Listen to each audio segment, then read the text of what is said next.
Tyrion? We're definitely lost. You followed Lord Steelman's directions to the letter, but it appears you found yourself in the ruins of an old city rather than the estate of the Archduke. I don't understand. This should be the place. The map even has that giant tree north of here. This can't be the city of Leyden that Virgil A. mentioned. It doesn't look like anyone's lived here in centuries. But Lord Steelman's directions were pretty straightforward, so why are we... Wait a minute. Did he give us the wrong location on purpose? Please, what kind of dishonorable cretin do you take me for? Lord Steelman? What are you two staying around here for? The trial will be starting shortly. He's not alone either. He's flanked by a division of the King's Guard and Arya. But it's difficult to tell if they're escorting her or keeping watch over her. You can see one of the knights channeling the spell over Arya. Must be an anti-magic field. Even now, she must still be worried about someone taking control of her mind. Wait, this is where we'll be hosting the trial? Yes, the Archduke has always been sentimental about this place. And I doubt a normal courtroom would have enough space. What? I really don't know what possessed him to trust you. It's a miracle he's even taking part in this at all. But nevertheless, let's not keep him waiting. Before you can ask him to elaborate, he walks past you and heads towards one of the central buildings. It's completely dilapidated. You're a little worried it might collapse on you while you're in it. You look at the prosecutor and raise an eyebrow at her, but she merely shakes her head. It's clear she's just as lost as you are. Alright, I guess we're doing this.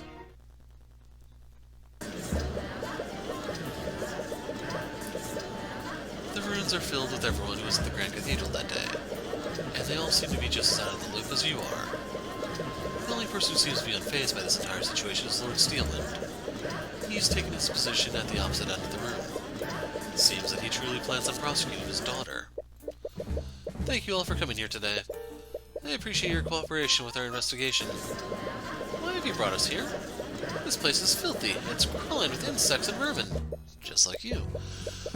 My apologies, but what happens here today must be kept under wraps for now. I had to choose a location that was away from modern civilization.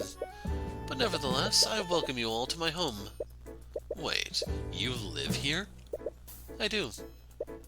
Your Grace, I know you wouldn't bring us here unless you were completely certain. But I want to ask you one last time, is this truly what you wish to do? There will be no going back after this. What? I've made many mistakes in my lifetime. I gave Wyvern the means to protect themselves, but all it did was warp them into something monstrous. I grew bitter seeing what I created, so I isolated myself from my people. I thought my best course of action would be to stay in seclusion and leave Wyvern to fend for themselves. I see now what a fool I was. I abandoned my kin to survive in an unjust world. And now foreign powers have ingrained themselves in my kingdom. All because of my negligence. Foreign powers? Does he still suspect that you're an agent of the theocracy? No more. It's time that the people of Wyvern and their enemies remember who watches over them. As he raises his hand, magic begins to swirl around him. What's going on? The entire room is violently shaking. Whatever he's casting is unlike any magic you've ever seen before. A blinding light envelops him, but you can faintly see his form changing. It's expanding, and from it... Wait, is that...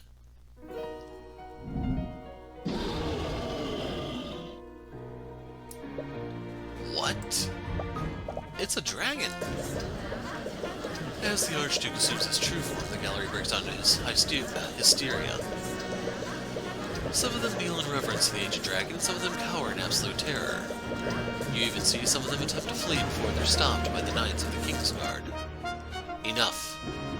This may not be a court, but I will have order. You're an ancient dragon. No, you're the last ancient dragon. That is correct, Heavensborn. I am the Lord of all Lords. You all stand before Athalion, the Scaled Lord.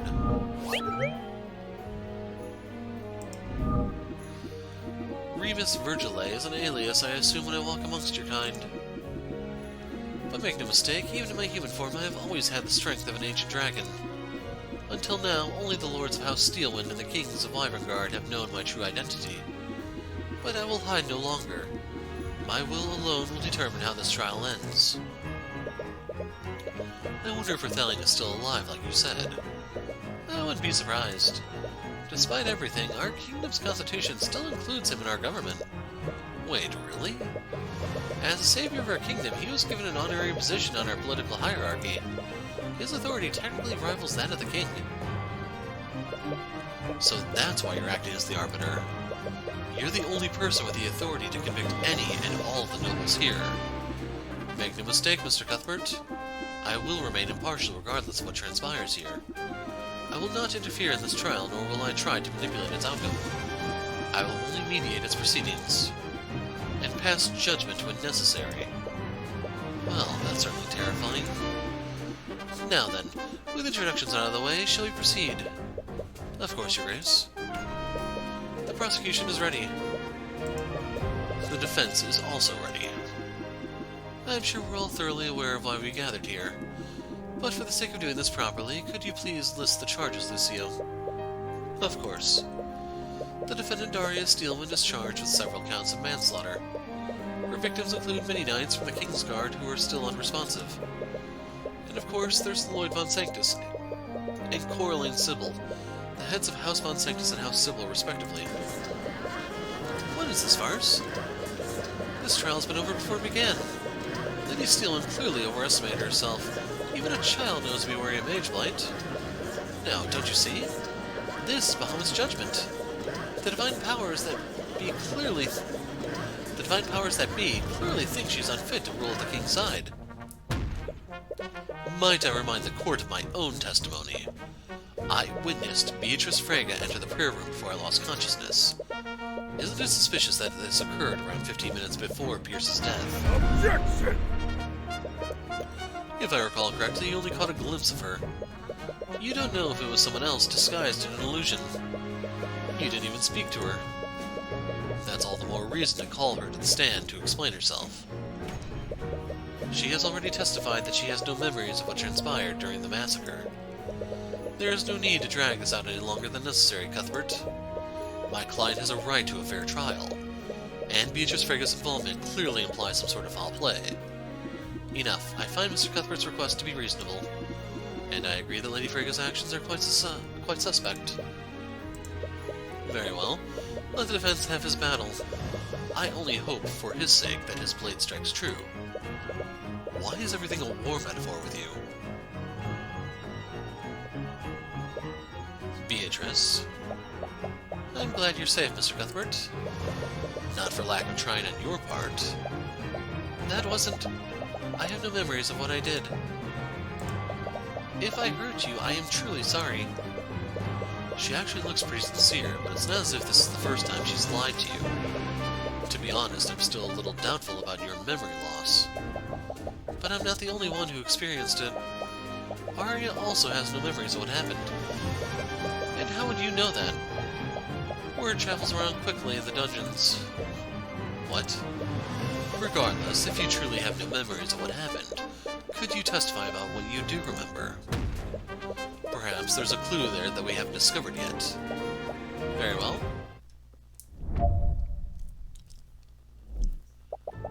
I was with my sisters and my guide, Irzal Mater. I was speaking with them in the garden when I suddenly felt ill and lost consciousness. When I woke up, my sisters found me. They said that I had gone missing for over an hour. I was confused, but when I later heard what happened, I realized that someone must have taken control of my body. I have no memories of what happened, and from what I understand, the same thing happened to Arya. And to make matters worse, there's nothing that indicates who may have controlled our actions. So she's also saying that someone else was controlling her. Well, her testimony does match up with Arya's statement. But there's something off about the way she's testifying. If she were trying to lie to you, she would have been a lot more vague. What is she doing?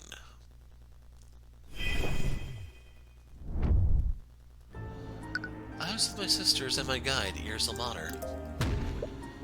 She's been missing since the massacre happened. I really hope she's okay. Oh, make no mistake. She's definitely okay. What makes you so sure? Do you remember anything about what happened to her? No, but it's just a feeling. Enough of your speculation. Tell us what happened next, Frege. Wow, he's a little worse than Von Karma in some degrees, I guess. I was speaking with them in the garden when I suddenly felt ill and lost consciousness. If they were with you, shouldn't your sisters have noticed this? According to Leify and Miriam, their pet dog was running amok in the hallways. They left the witness with Ilmater to chase him down. And when the sisters returned to the garden, both Beatrice and Ilmater were gone. Do you remember anything after that? No, I really want to remember, but I can't. She certainly looks like she's telling the truth, but history shows that she's hardly trustworthy. When I woke up, my sisters found me. They said I had gone missing for over an hour. And you have no memories of what happened? No, none at all. I can only imagine what I was forced to do while I was unconscious. Forced? What do you mean by that? I was confused, but when I later heard what happened, I realized that someone must have taken control of my body. So you're also saying that someone else controlled your body? Yes, it's the only explanation for why you saw me in the prayer room. Objection! Absolutely ridiculous. Arcane magic is not capable of mind control. You're spinning a fairy tale to absolve yourself. You're compelled to agree with them. So why do you feel like something's wrong? Think what you will, but please believe me when I say I have no memories of what happened, and from what I understand, the same thing happened to Arya. Your statement does match up with what happened to my client. But you clearly already knew what happened to her. You could just be using that knowledge to fabricate an alibi. I suppose I can't blame you for thinking that after what you saw. Mr. Cuthbert, I know it doesn't mean much coming from me, but I am telling the truth. That remains to be seen. And to make matters worse, there's nothing that indicates who may have controlled our actions. Why would you even bring that up? Well, if you had evidence that someone else was controlling us, it would exonerate both me and Arya. Think, Mr. Cuthbert. Isn't there anything... That would be the best case scenario, wouldn't it? What? It's nothing. She looks extremely frustrated for some reason. The way she's testifying is a little bit strange. She immediately concluded that someone had taken control of her. And why would she bring up what happened to Arya? So, this was the giveaway, that she's emphasizing the word nothing. Objection! Why would she say something like that? You found the contradiction, but it was almost like she gave it to you. Beatrice, you said there's no indication of who orchestrated this, but there is one piece of evidence that does just that, albeit loosely. And what would that be? This symbol. You pull out the parchment with the purple mark on it and show it to her. Marinath, what are you doing? What's wrong? He's using his powers to suppress our connection. Magic? I can't actually see what you're trying to show me. Marinath, can you stop being petty and just let her see it? I don't take orders from you, Heavensborn. I wonder, Mr. Cuthbert, what is on that parchment? You see, Beatrice, Arya has been investigating a string of murders throughout the Wyvern Guard. These murders appear to be unrelated, despite how gruesome they are. But they all share one thing in common. This symbol is found in each and every crime scene. Objection! Don't tell me my daughter has roped you into her little conspiracy theory. Your mind control defense would be laughable if it weren't downright insulting. Lord Steelman, during the gap in Arya's memory, someone placed this mark in her pocket. It was clearly some sort of taunt from whoever orchestrated this. Nonsense, she clearly drew that symbol herself during her psychotic episode. I've had to listen to her go on and on about her insane theory. She was obsessed with it. Mr. Cuthbert, aren't you curious about what just happened? What are you talking about? Think about it. Well, I did. My apologies, I don't know why I said that. Is everything okay, Beatrice? Yes, I'm perfectly fine. Anyways, it looks like you'll have to figure out the rest on your own. Figure out the rest on my own? What do you mean by that? There's nothing to figure out. Your Grace, these two are making a mockery of us by spouting these insane theories. The defense clearly has no case. End this at once. Considering what I know, I'd like to indulge this theory. What?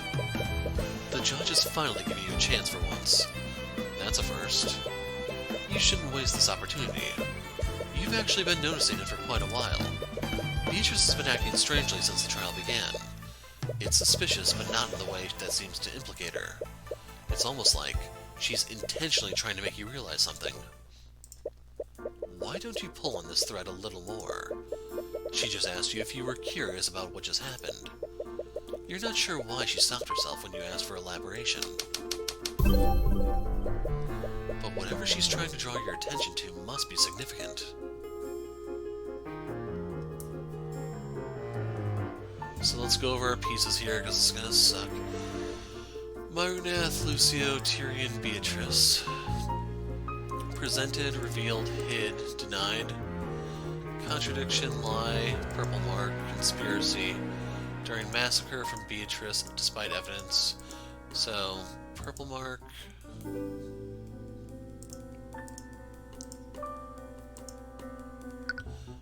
So I'm gonna go with Marnath hid the mark because he won't let her see it. Marnath. He didn't allow Beatrice to see the purple mark. He'd only do that if Beatrice would recognize it normally. Marnath is her familiar and he used to follow her orders. But things have clearly changed now that she belongs to the Empress of Discord. So why would a demon like Marnath interfere like this?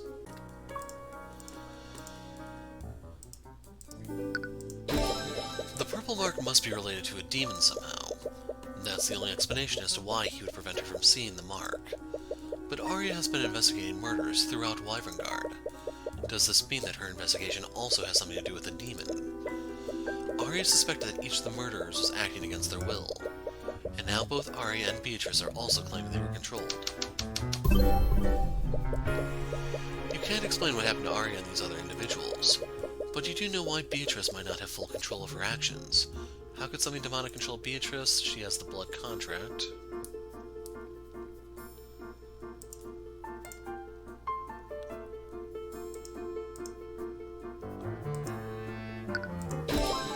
You recall what was written on Beatrice's contract during her trial. It said what would happen if she failed to claim House Freyga. Her soul, her mind, and her life would all be claimed by the Empress of Discord. If this Empress of Discord owns Beatrice's mind, would that mean they could also control Beatrice against her will? But if that were true...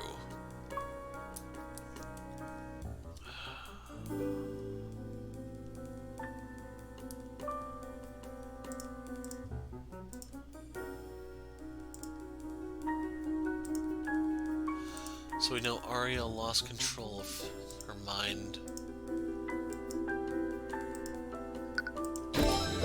No, that can't be right, can it? Did Arya seriously sign a blood contract with a demon? But why would she ever do that? But it's the conclusion that makes the most sense. You can't think of any other way someone could control her against her will. And there is one way to find out for certain. The Divine Edict, that same ability used against Beatrice during her trial. It was instinctual at the time, but you have some understanding of how it works. It creates a copy of a blood contract between a contract holder and the demon who created it. But for it to work, you need to know the name of the contract holder. In addition to that, you need the name of the demon who created the contract. Right now, you're only relying on guesswork. But going off what you know, the demon who made the contract must be... Eugene Haraldson, of course. The so-called Empress of Discord.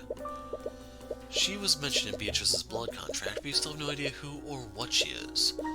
However, she was mentioned in a blood contract created by Marnath. She must be his superior in some way. That might explain why Marnath doesn't want Beatrice to identify the purple mark. You're not sure if a pseudonym is enough, but it's the closest you can get with what you know so far.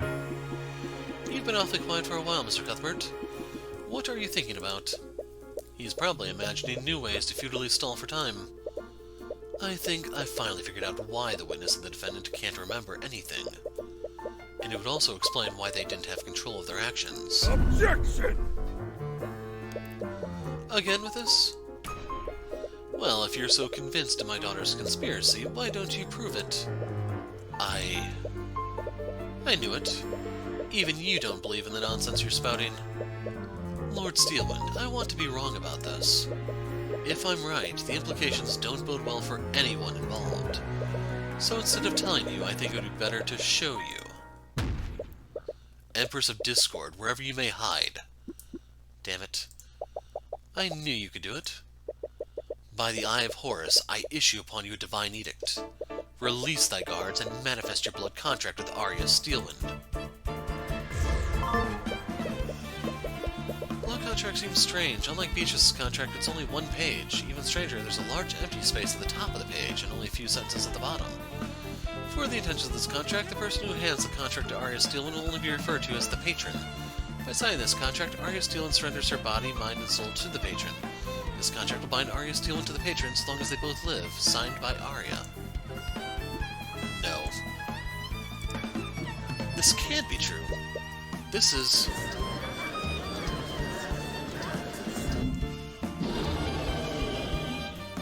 Who needs a gavel when you have that? Enough. Stop your prattling amongst yourself. Objection! No. This is a sham. This wretch has clearly created a convincing fabrication. It's genuine, Lucio. It's impossible to falsify something like this. You can't deny the truth anymore, Lord Steelwind. There is a way to control someone else's actions.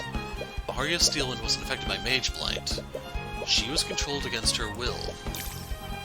Sadness, anger, and fear. With this evidence, there is no doubt that Arya did sign a blood contract. But it still doesn't make sense. I agree. Even if Arya was the type of person to sign a contract with a demon, there isn't a single part of this contract that benefits her.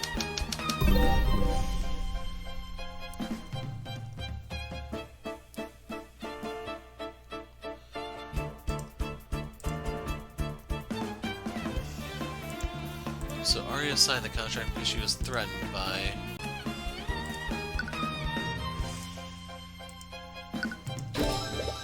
There's a large empty space above the terms on your daughter's contract. When I issue a divine edict, it creates a copy of the blood contract that I call for. I think when she was given this contract, it probably looked like something entirely different. Something else was written in this empty space to make it look like a normal legal document. Which means that my client was not in control of her actions that day. Objection! Enough of this, all of you. Do you see now, Lord Steelwind?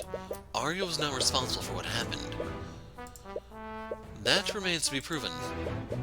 What are you talking about? She has a blood contract that relinquishes control of her free will. Not having control and not being responsible are two very different things, Cuthbert. What? I'll admit, the defendant may not have had control of her actions when she murdered the victims. However, she did have full control of herself when she signed this contract. Are you serious? No one in their right mind would willingly sign a contract like this. And what of Beatrice Freyga? Was she in her right mind when she made a contract with the demon Marunath? If we can't hold the defendant responsible, surely we should also acquit Lady Freyga for the murder of her father. That's hardly the same thing. I, for one, fail to see the difference. A fool made a deal with a demon, and as a result, several esteemed members of the nobility were killed. She's your daughter, Lucio. And how does that change anything? Damn it. He seriously doesn't care if he convicts Arya. Honestly, this only places more responsibility on her for what happened. I could have accepted if she had been reckless and accidentally induced Mage Blight. But to sign a contract with a demon? That only further espouses the need to put her down. She was clearly tricked, Lucio. Is that so? As a fellow attorney, would you really sign a contract without carefully inspecting it?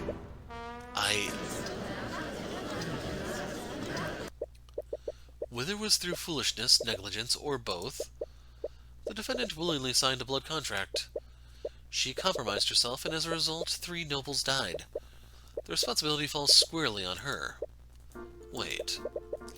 Even if she willingly signed that contract, that's not entirely true, is it?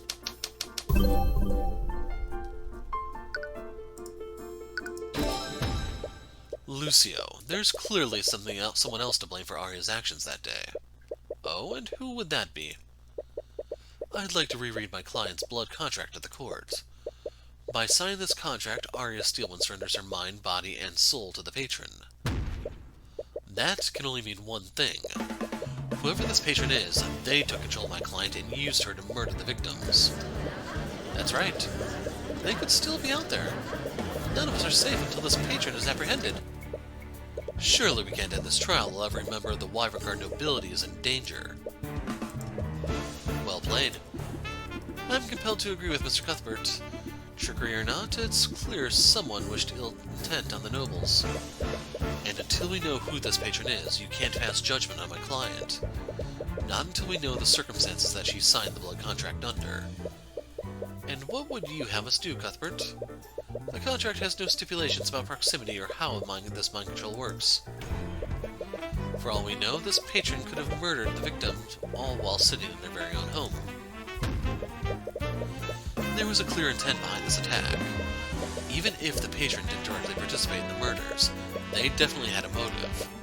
If Arya was being controlled, then we can analyze her behavior to determine who was controlling her. I see. That does sound as good a plan as any. At the very least, we can't allow this patron to escape justice.